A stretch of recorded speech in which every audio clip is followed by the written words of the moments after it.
Hey, how's it going? Off to see How to Train Your Dragon this morning. Well, it'll be in the afternoon. This theater doesn't open up until 11. But it was either that or um, Edge of Tomorrow, which actually doesn't look quite as bad as some people think. I haven't seen it, but from what I hear, it's been getting some good reviews. But you know what? Here is the thing. I'm getting a little tired of, or what they have done with, movie showings. At least in my general vicinity, is what they've been doing is, if you want to see, if you want to go in the morning, they used to have what they called the early bird. You get the early bird special. You'd get in, you could see it for, like $5 or something.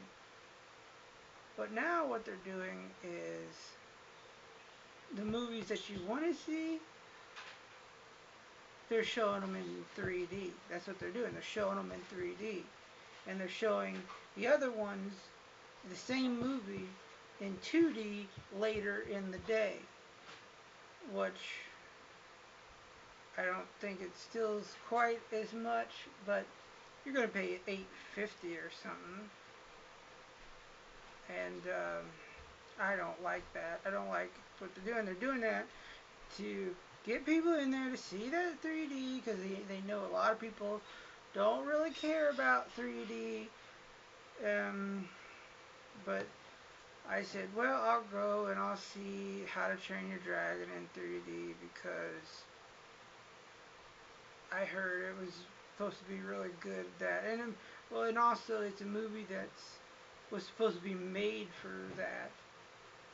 I think the last time I saw it, I saw the first one in, was it 2D or 3D? I can't remember.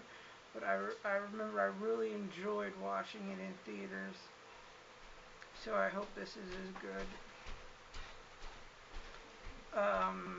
Hey, well, I'm back. And I saw How to Train Your Dragon 2. That's what I decided to see. And, well, it wasn't exactly what I would say. Don't know why I decided to put these on. Just did. But it wasn't exactly what I would say. It wasn't better than the original. It wasn't as good. It was okay.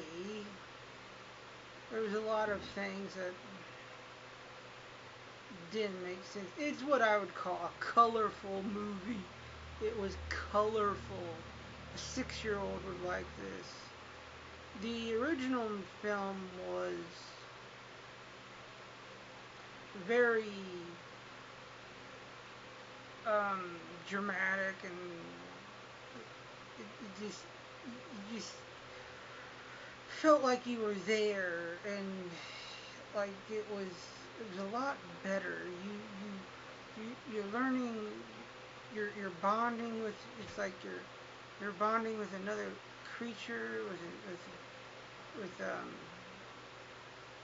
when Hiccup was learning how to commune with Toothless in the first one. You don't get that in this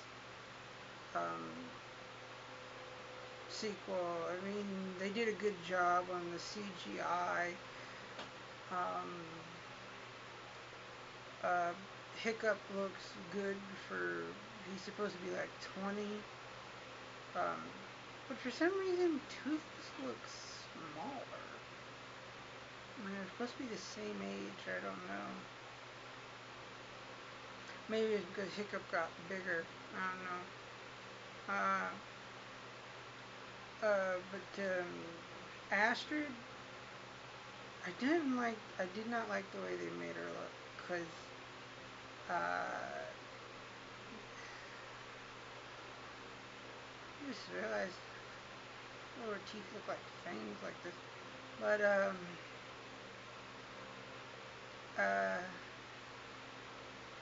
I did not like the way they made Astrid look. They gave her a very small neck. I mean, a very thin neck. I mean, God, it looked like she had a pencil neck or something, you know?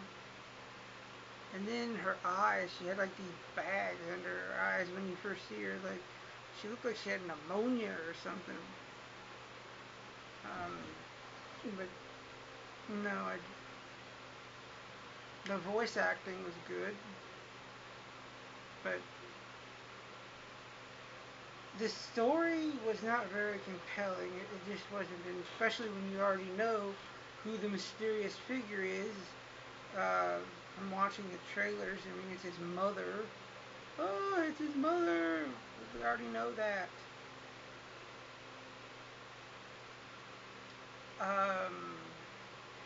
There are funny parts. There are comic parts.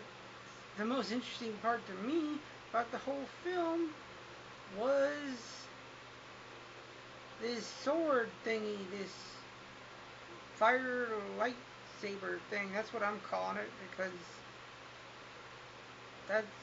I didn't even recently find out about that until, and it would make the story even more compelling if he did already have that.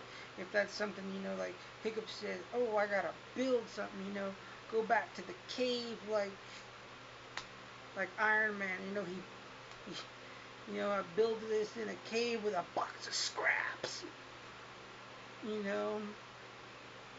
type deal,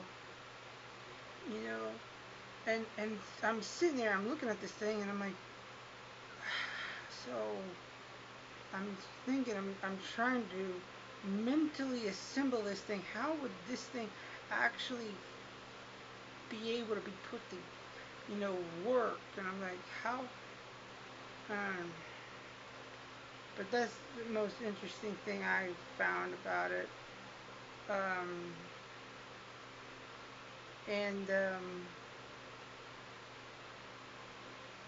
But no, I mean, it's not, it's okay, but the only thing I would say about it is that it's colorful. Especially when they're in the ice cave, it's colorful.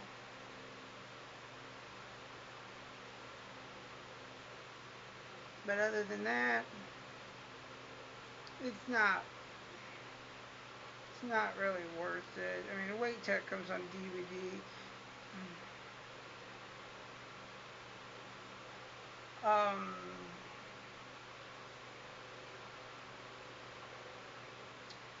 Yeah. The other characters were pretty pointless. I don't remember their names.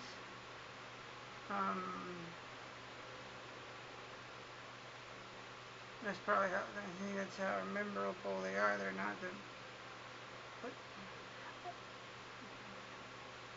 No legs or something. There's a character with no legs or something. He's the fat one. He's supposed to be the fat one. And he's Chum Legs. I forget his name. But him and that other guy were fighting over that one of the twins, and she falls in love with one of the bad guys that want to round up all of the dragons and